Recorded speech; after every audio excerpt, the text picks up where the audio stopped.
Kitchen అమ్మమ్మకి తిరిగి స్వాగతం. ఈరోజు మనం చేసుకోబోయే రెసిపీ కాకరకాయ శనగపిండి, ఈ రెండు కలిపి ఫ్రై. ఇది చేదు లేకుండా చాలా రుచిగా ఉంటుంది, పిల్లలు కూడా ఇష్టంగా తింటారు. దీనికి కావాల్సింది 2 కాకరకాయలు, పెద్ద కాకరకాయలు. వీటిని శుభ్రంగా కడుక్కొని ఈ విధంగా అంటే ముందుగా అడ్డంగా తరుక్కొని తర్వాత చక్రాల్లాగా కోసుకోవాలి. తర్వాత కొంచెం ఉప్పు వేసి నీళ్ళల్లో అది బాగా కలిపి ఆ చేదు పోయేలాగా నీళ్ళంతా పిండేసి తర్వాత ఒక కడాయి తీసుకుని కడాయి వేడెక్కాక ఈ కాకరకాయ ముక్కలన్నీ అందులో వేసేసి నీరు పోయేదాకా వేయించుకోవాలి.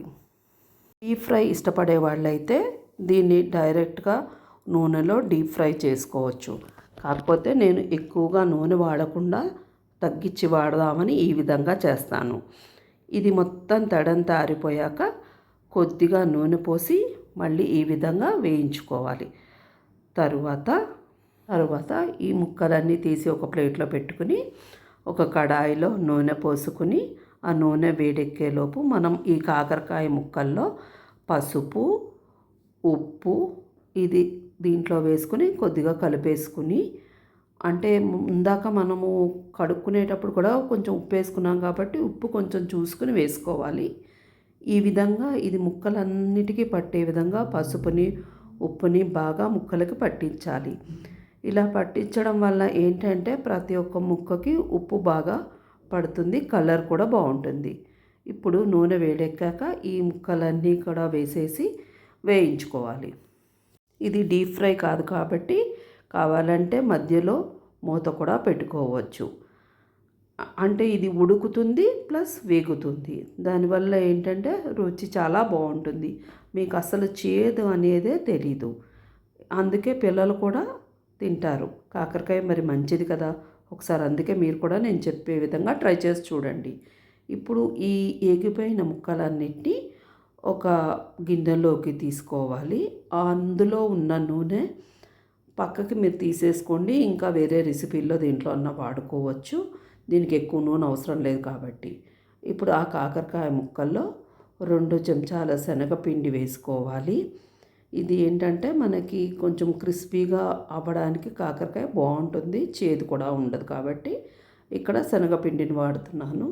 శనగపిండి బదులు మీరు కావాలంటే పెసరపిండిని కూడా వేసుకోవచ్చు, అది కూడా రుచి చాలా బాగుంటుంది.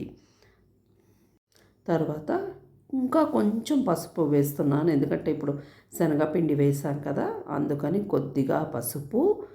తర్వాత దీంట్లో ధనియాల పొడి 1 చెంచాడు, అలాగే జీలకర్ర పొడి 1 చెంచాడు కూడా వేసుకోవాలి.